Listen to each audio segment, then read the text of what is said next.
할렐루야. 명절 잘 보내셨어요? 네. 새해 하나님의 은혜가 저에게도 여러분에게도 충만한 우리 1년의 삶이 되시기를 간절히 축원합니다. 오늘 이 시간에는 우리 속사람의 강건함이라고 하는 제목으로 함께 말씀을 나누도록 하겠습니다. 우리는 계속해서 에베소서 3장 14절부터 등장하는 바울의 기도를 쭉 계속해서 살펴보고 있습니다. 편지 중간에 갑자기 기도를 해야 될 만큼 바로 이 기도는 급한 기도였고 필요한 기도였다. 그만큼 중요한 기도였다라고 하는 말씀을 계속해서 드려왔는데요. 이 말은 또 다르게 우리에게는 우리 역시도 이 바울의 기도를 중요하게 여겨야 한다라고 하는 의미도 들어가 있습니다. 성경에 많은 기도들이 나오는데 그와 같은 기도들을 우리가 계속해서 읽고 접하다 보면 그냥 그런가 보다 하고 그냥 쓱 넘어갈 수도 있어요. 성경을 계속해서 읽어 나가다 보면 사실은 어떤 말씀 한 구절 한 구절을 곱씹어서 읽어 나가기보다는 그냥 전체적인 흐름에 따라서 쭉 읽어 나가게 되는 거죠. 그러다 보니 성경 곳곳에 여러 가지 기도들이 등장을 하지만 그 기도에 대해서 이게 어떤 의미고 이 말씀을 통해서 우리가 무엇을 깨달아야 하고 왜 여기서 이걸 기도하는가에 대해서 사실 우리가 크게 생각하지 않고 넘어갈 때가 많이 있는 거죠. 그런데 성경에 나와 있는 모든 말씀들이 어느 하나도 허투루 쓰여진 것이 없는 것처럼 성경에 등장하는 기도 역시도 허투루 쓰여진 것이 없습니다. 그렇기 때문에 우리는 이와 같은 성경 함께 말씀을 나누는 시간이나 성경 공부의 어떤 시간들을 통해서라도 기도의 의미가 뭔지, 왜 여기서 이런 기도를 하고 있는지, 이 기도가 왜 중요한 것인지 그와 같은 것들을 우리는 좀 살펴볼 수가 있어야 하는 거죠. 그래서 오늘부터 해서 바울의 기도, 이 중간에 나오는 이 기도에서 구체적으로 바울이 무엇을 기도하고 있는가를 하나하나 이제 살펴볼 텐데 여러분 다시 한번 여러분의 마음을 좀 다잡으시고 이 바울의 기도 속에서 정말로 뭘 중요하게 우리가 깨달아야 하고 기도해야 되는지 내가 기도해야 된다라는 말씀을 계속해서 드리는데 내가 무엇을 중요하게 생각하며 기도해야 되는지를 배워가는, 깨달아가는 그런 저와 여러분들이 되시기 바랍니다. 자, 그렇다면 오늘 16절에서 바울은 무엇을 기도하고 있습니까? 오늘 본문을 보니까 너희 속사람을 능력으로 강건하게 하시오며 라고 이야기를 하고 있습니다. 그러니까 속사람의 강건함을 바울이 기도하고 있다라고 하는 거죠. 속사람의 강건함이라는 게 뭡니까? 여기 써놨죠? 뭐라고요? 영적 성장입니다. 영적 성장. 예수 그리스도를 믿을 때 내 속에 새롭게 태어났던 나의 영, 새롭게 태어난 나의 속사람, 나의 영이 강건해지는 것, 강하게 자라는 걸 속사람의 강건함이다 라고 얘기를 한다는 거죠. 여러분 우리가 예수님을 영접할 때 우리는 예수님을 영접하는 그 순간에 새롭게 태어납니다. 예수님을 내가 믿겠다라고 결심하면 약간의 유예 기간을 두고 검토를 한 다음에 주님께서 확정도장 땅 찍어야 새롭게 태어나는 것이 아니라 예수 그리스도를 나의 주인으로 영접하는 그 순간에 우리는 새롭게 태어납니다. 그래서 제가 양육을 하면서 한 번씩 언급을 하게 되는데 예수 그리스도를 믿는다, 그리스도인이 된다라고 하는 건 새로 태어나는 것이죠. 그리고 새로 태어난다라고 하는 말은 다르게 말하면 이게 중요한데 새롭게 창조되었다라고 하는 의미라고 하는 것입니다. 여러분 새롭게 창조된다는 것이 무엇입니까? 새로운 창조가 무엇입니까? 이전 것은 없어진다는 거예요. 내가 과거에 어떤 사람이었든지 내가 어떤 죄를 저질렀고 내가 어떤 문제성들이 많은 인생이었든지 간에 여러분이 예수 그리스도를 나의 구주로 영접하는 그 순간 과거와는 철저하게 단절됩니다. 그래서 그런 설교도 예화도 말씀을 드렸잖아요. 어떤 꼬맹이가 목사님 설교식 준비하는 데 와서 막 창문 두드리고 그래서 목사님이 하도 짜증이 나가지고 너 예수님 만났으면 3가지 질문 한번 해봐라 뭐 이런 거 해가지고 나중에 그 꼬마가 예수님 만나서 질문을 했는데 마지막 3번째 질문의 답이 뭐였어요? 목사님이 과거에 잘못했던 거 예수님께 물어보라고 하셨는데 물어봤거든요. 근데 예수님이 뭐라고 했다고요? 기억이 안 난다고요. 기억이 안 나.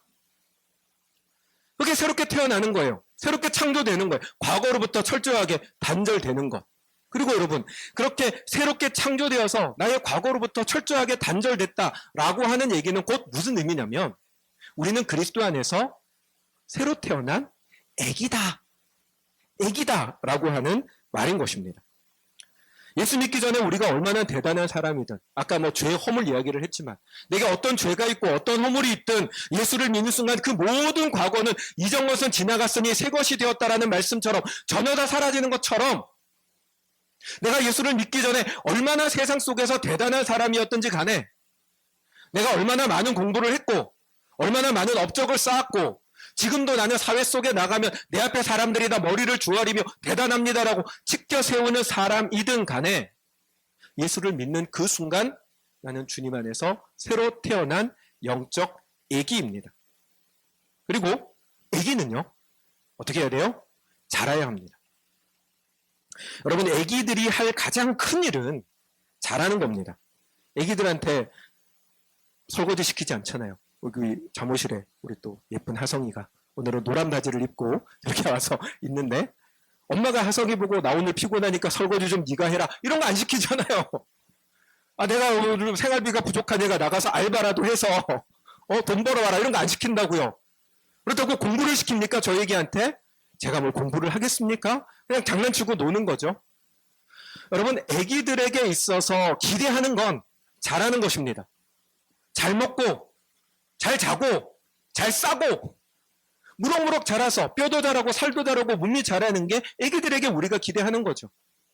영적인 애기된 우리에게, 성도들에게 하나님이 또한 기대하시는 것도 동일합니다. 잘 자라는 것. 오늘 사도 바울이 얘기하는 것처럼 우리의 속사람이 강건해지는 것, 자라는 것, 그걸 바라신다는 것입니다. 근데 이렇게 생각할 수 있어요. 근데 목사님, 제가 신앙생활을 한 연차가 좀 되거든요. 벌써 교회 나온 지는 10년, 20년 됐고, 제가 나름 어떤 교회에서 이런 양육도 받았고 저런 양육도 받았고 성경을 몇 독을 했고, 제가 소위 말하는 리더 훈련도 받아서 이만큼의 훈련들을 받아왔습니다 라고 하면서 저는 더 이상 이제는 애기는 아닙니다. 내가 한 청소년 정도는 될지 몰라도 애기는 아닙니다 라고 생각하는 분들도 있을 수 있습니다. 여러분이 정말로 애기와 같은 신앙이 아니라면 정말로 기쁜 일입니다. 감사한 일입니다. 신앙의 연차가 쌓인 만큼 믿음도 성장하고 예수님을 향한 나의 사랑도 날마다 더 뜨거워져 가서 처음보다 더 뜨거운 사랑을 가지고 있고, 인생 가운데 고난이 찾아오고 환란이 찾아와도 믿음이 견고하게 서서 세상 풍파 나를 흔들어도 나는 걱정 없습니다, 평안합니다, 담대합니다 라고 말할 수 있는 신앙이라면 너무 기쁜 일입니다. 그런데 여러분, 솔직히 우리 자신을 봅시다. 여러분, 우리는 자라났습니까? 여러분, 우리는 정말로 성장했습니까? 나는 더 이상 자랄 필요가 없는, 이제는 정말로 주님을 위해서라면 무엇이든지 아골골짝 빈들에도 복음 들고 찾아갈 만큼의 성장하고 성숙한 믿음의 사람입니까? 아닙니다, 여러분. 저도 아니고요. 우리 모두 다 아닙니다. 저도 자라야 합니다. 저도 매일매일 예수님의 은혜로 자라야 하고 더 자라야 하는 존재이고요. 여러분도 마찬가지입니다. 사랑하는 여러분, 나의 신앙이 애기의 신앙인지 아니면 정말로 나는 좀 그래도 자라났는지 분별하는 저와 여러분들이 되시기 바랍니다. 분명히 여러분, 자라난 신앙도 있을 수 있습니다. 하지만 정말로 많은 성도들이 자기 자신이 자랐다라고 생각하는, 착각하는 여전히 애기 상태에 머물러 있는 사람들이 너무나 많습니다. 애들이 자기가 다 큰 줄 알고 엄마 화장품 찍어 바르고 아빠 신발 신고 아빠 옷 걸치고 밖에 나가가지고 막 옛날에, 요즘 애들은 이제 그렇게 안 놀겠지만 제가 생각할 때, 제가 어렸을 때에 이런 거 보면 소꿉놀이 하잖아요. 애기들이 엄마 화장품 막 찍어 바르고 막 얼굴에 난장을 치고, 애들은 또 아빠 넥타이 메고 아빠 이런 재킷 같은 거 입고 구두 신고 나간다고, 출근한다고 막 이런 것도 하고. 갑자기 생각이 났는데, 제 세 아이 중에 한 녀석이, 누구라고 얘기는 안 할게요. 어느 날 되게 한 초등학교도 들어가기 전이었나? 그랬던 것 같아요. 어떤 이렇게 만화책 같은 거 보다가 거기에 보면 옛날 배경의 만화인데 자기 장난감들 이렇게 보자기에 이렇게 싸가지고 애기 때 그걸 이렇게 짝대기 같은 거에 끼고 복집 만들어서 오늘부터 나는 뭐 여행을 떠나겠다, 부모를 떠나서 뭐 하겠습니다 그러고 조그만 애기가 보따리 이렇게 짊어지고 밖에 나갔던 그런 경험이 지금 갑자기 문득 생각이 나네요. 그럼 애기들은 다 자기가 컸다고 생각을 해요. 사춘기 정도만 돼도 얼마든지 나는 부모의 도움 없이 혼자서 알아서 잘할 수 있을 거라고 생각해요. 그럴 수도 있겠죠. 근데 우리의 영적 상태가 하나님의 은혜 없이, 하나님의 도우심 없이 내 힘으로 얼마든지 살아갈 수 있을 만큼 영적으로 성장했냐는 것입니다. 아니, 적어도 내가 정말로 주님을 위해서 모든 것들을 감당할 수 있을 만큼의 영적 성장을 내가 이루었냐는 것입니다. 아니잖아요. 내가 아니다라고 하는 사실을 우리는 분명히 깨달아야 한다는 것입니다.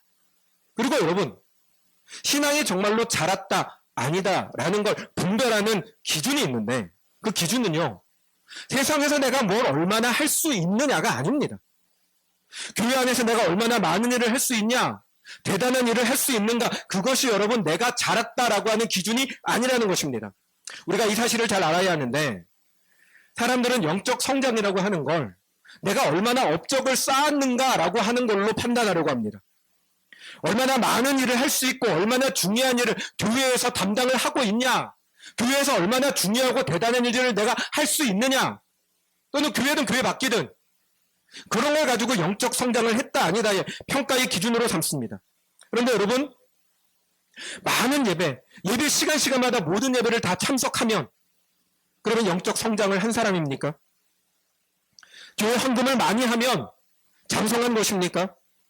봉사에 참석하고 리더 훈련까지 받아서 리더의 역할을 감당하고 있으면 그 사람은 영적으로 성장한 사람입니까? 성경 공부를 많이 해서 암송하는 구절이 많고 남들을 가르칠 만큼의 성경적인 지식이 많으면 그러면 그 사람은 영적으로 성장한 사람입니까? 아니죠, 여러분. 이런 걸로 내가 영적으로 성장했다라고 오해하면 안 됩니다. 다르게 말해볼까요? 여러분, 장로가 되고 권사가 되면 영적으로 성장을 한 것입니까? 우리 교회는 직분을 세우지 않습니다. 제가 직분을 세우지 않은 이유 또는 앞으로도 직분을 세울 생각이 없는데, 제가 직분을 세우지 않으려고 하는 이유 가운데 이런 것이 있습니다. 사람들은요, 목사는 되게 믿음이 좋은 줄 알아요. 목사의 믿음은 한 100점 만점에 그래도 90점, 100점은 되고, 장로님이 되면 그래도 한 7, 80점 정도 되고, 권사님도 한 6, 70점 정도 되고, 그리고 직분 가운데 안수집사라고 하는 직분도 있어요. 안수집사 정도 되면 그래도 한 5, 60점 정도 되고, 일반 집사, 서리집사라고 표현하기도 하는데 그 정도 되면 한 3, 40점 정도 되는, 직분을 통해서 그 사람의 영적 수준이, 영적 신앙이 그 정도 될 거다라고 생각들을 합니다. 근데 여러분, 아닙니다. 목사도 초등학생보다 못한 신앙일 수 있습니다. 장로고 권사고 안수집사라도 초신자보다 못한 영적 상태일 수도 있다는 것입니다. 여러분, 직분이 신앙의 잣대가 아닙니다. 그런데 여러분, 그렇게 착각하게 만들 때가 많습니다. 직분이라는 게 자기 신앙의 점수가 되어서 영적으로는 전혀 성장하지 못했는데 다른 사람들을 마땅히 이끌어야 한다라고 착각하는 그런 일들이 일어납니다. 직분이라고 하는 게 교회에서 기능적으로 필요할 수 있습니다. 어떤 역할들을 담당함에 있어서 목사나 목사든 장로든 권사든 어떤 기능적인 역할로서의 직분이 있을 수는 있겠지만, 그러나 그게 잘못된 오해를 불러서 자기가 성장했다라고 착각하게 만드는 위험성도 상당히 많습니다. 그래서 저는 그런 위험성 때문에 직분을 세우고 싶은 마음이 사실은 없습니다. 앞으로도 직분을 세울 생각도 없습니다. 그러니 사랑하는 여러분, 직분보다는 오히려 하나님께서 우리에게 주셨던 거룩한 이름이 있잖아요. 거룩한 물이라고 하는 성도라고 하는 이름이 있잖아요. 은혜로 거룩하게 되어진 성도라고 하는 이 이름을 오히려 더 기쁘게 사용하는 저와 여러분들이 되시기 바랍니다. 그리고 여러분, 우리는 정말로 우리의 속사람이 자라야 합니다. 나의 영이 자라나고 자라나야만 합니다. 그러니 사랑하는 여러분 저도 그렇고 여러분도 그렇고 자라야 하는 존재라고 하는 사실을 꼭 기억하는 저와 여러분들이 되시기 바랍니다. 우리가 예수를 믿기로 했다면, 내가 그리스도인이라면 여러분, 우리는 주님 안에서 날마다 자라나가야 하는 사람들이라고 하는 사실을 잊지 않고, 하나님, 나는 늘 부족합니다. 은혜가 필요합니다. 하나님, 나는 주님 안에서 자라가야 합니다. 라고 고백하며 자라나기를 소망하며 기도하는 그런 저와 여러분들이 되시기를 주님의 이름으로 축원합니다. 그리고 여러분, 또한 우리가 깨달아야 되는 것은 내가 정말로 무엇을 소망하며 살아가는가? 다르게 말하면 나는 정말 무엇을 간절하게 갈망하며 기도하며 살아가는가도 돌아볼 수 있어야 합니다. 제가 이 본문을 두고 설교하면서 여러 번 언급을 드렸지만 사람은 공급이 필요한 존재입니다. 우리는 하나님께서 나에게 채워주지 않으시면 살아갈 수가 없기 때문에 날마다 하나님 앞에 나아가서 나의 필요를 구하며 살아가야 합니다. 그래서 나의 참된 공급자이신 하나님 앞에 필요를 구하는 기도가 좋은 기도다, 예쁜 기도다라고 말씀을 드렸는데요. 그런데 여러분, 정말로 우리에게 필요한 게 뭡니까? 우리는 그 부분들을 좀 분명히 알아야 합니다. 우리는 육입니다. 육으로 이루어진 세상을 살고 있습니다. 그렇기 때문에 육적인 것들이 우리에게 필요한 것이 사실입니다. 제가 목사라고 해서 육적인 것은 별로 중요하지 않습니다라고 말할 수 없습니다. 저 역시도 먹어야 삽니다. 교회에서 주는 사례가 있어야 그걸 가지고 먹고 살고 아이들도 키웁니다. 집이 있어야 살고요. 소위 말해서 물질이 있어야 저 역시도 안전하게 또 모든 것들을 목회에 올인하며 살아갈 수가 있는 것입니다. 그러니 물질도 필요합니다. 하지만 하나님께서 우리에게 정말로 간절하게 찾고 구하고 두드려라 라고 하신 건 물질이 아닙니다. 다시 말하면 여러분, 우리가 공급받지 못하면 살 수 없다라고 하는 걸 누구보다 잘 아시는 예수님께서 구하라, 찾으라, 두드리라 라고 말씀을 하실 때 그때 주님께서 구하고 찾고 두드리라고 하셨던 건 우리가 물질이 있어야 살 수 있다는 걸 아심에도 불구하고 주님께서는 그걸 구하라고 말씀하지 않으셨다는 것입니다. 왜요? 왜요? 하나님께서 우리의 아버지셔서 나에게 있어서 정말로 필요한 것이 무엇인지를 누구보다 잘 아시는 하나님이 마땅히 당연히 우리의 필요를 채워주시는 분이기 때문에 그렇습니다. 지난 시간에도 말씀을 드렸지만 하나님께서 우리의 아빠라는 말은, 하나님은 우리의 아버지라고 하는 말은 당연하게 마땅하게 우리의 필요를 채워주신다는 것입니다. 그러니 우리는 기도해야 되지만 그런 기도를 할 필요가 없다는 게 아니라 그런 기도를 해야 되지만 그러나 그 기도를 하되 집착하지 않고 하나님께 신뢰하며 맡기면 됩니다. 그러면 정말로 주님이 구하고 찾고 두드리라고 하신 것이 무엇입니까? 그게 바로 성령의 충만함입니다. 성령입니다.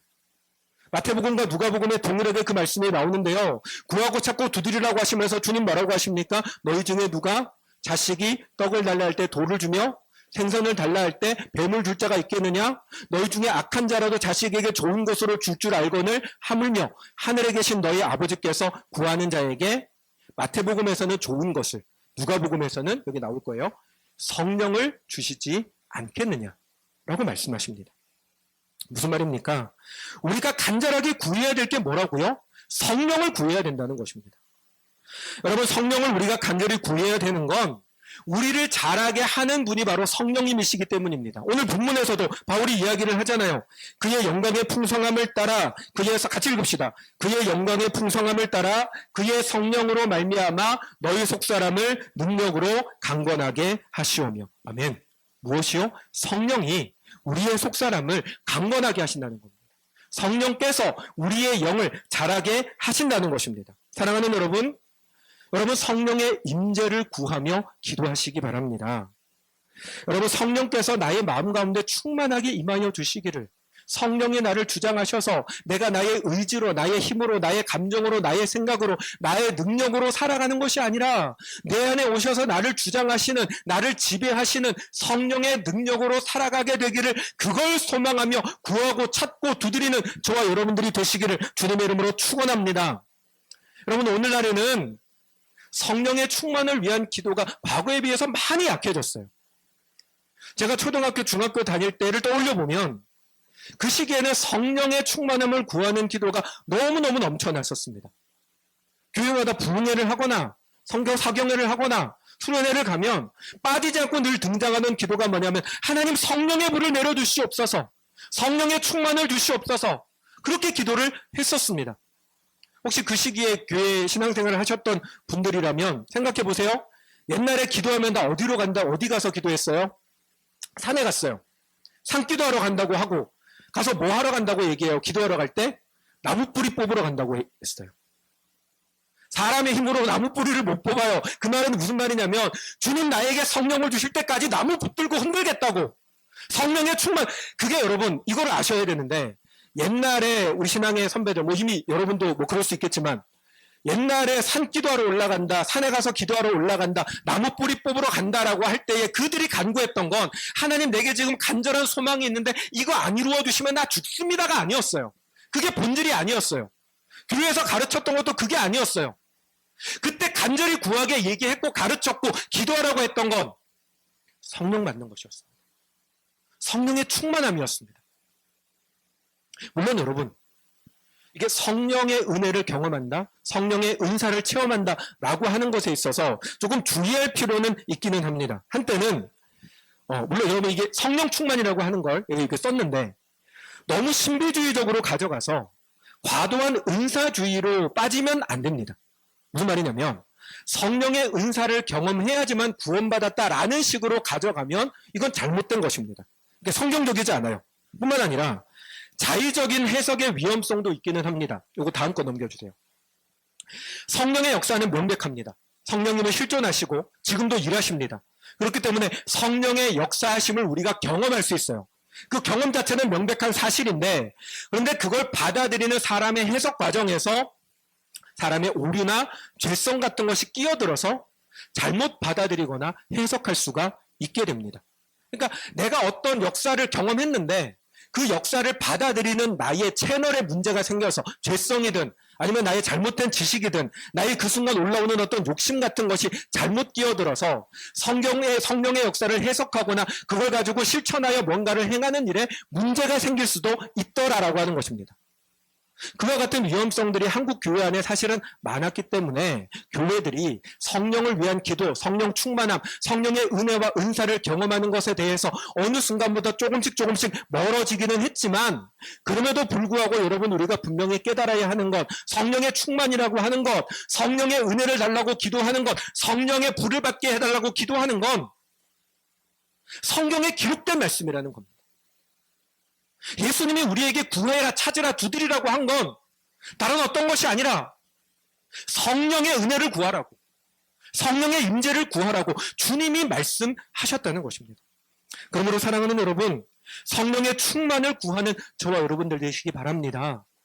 여러분, 여러분이 기도하실 때 정말로 성령의 은혜를 달라고, 성령의 충만함을 달라고, 하나님이 나를 지배하시는, 나를 주장하시는 성령의 역사를 달라고 기도하는 저와 여러분들이 되시기를 간절히 바랍니다. 그리고 그 성령의 역사하심 속에서, 성령의 주장하심 속에서 우리의 속사람이 강건해지는 은혜가 있기를 바랍니다.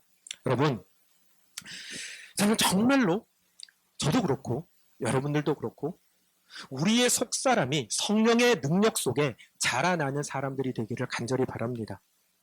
제가 교회를 개척했던 간절한 바람은요, 종종 말씀드리지만 하나님을 보여주기 위함입니다. 여러분, 우리가 예수를 믿는 이유, 우리가 교회로 모이는 이유 뭡니까? 물론 1차적으로는 우리의 구원을 위해서입니다.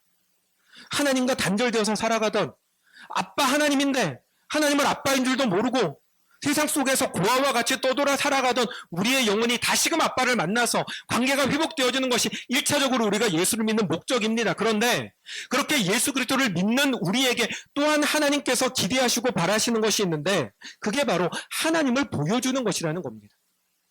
세상에 여전히 속해 있어서 하나님을 보지 못하는 사람들이 예수를 믿고 만났던, 주님을 경험했던 그 성도들을 통해서 하나님이 이런 분이구나라고 하는 것을 보게 하는 것이 여러분, 우리가 교회로 존재하는 목적입니다.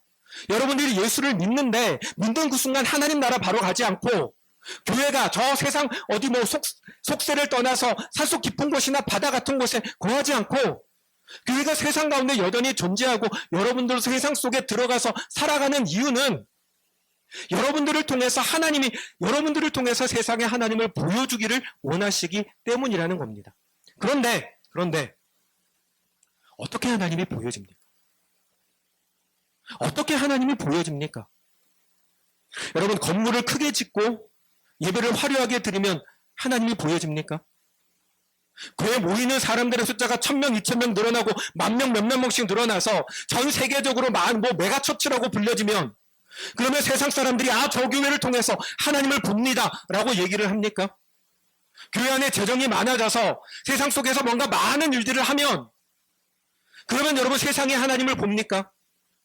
교회에 다니는 사람들의 역량이 커져가고 능력이 많아져서 세상 속에서 뭔가 아주 대단한 일들을 하는 사람이 되어지면, 세상에 부자가 되고 높은 위치에 올라가면, 그러면 하나님이 보여집니까?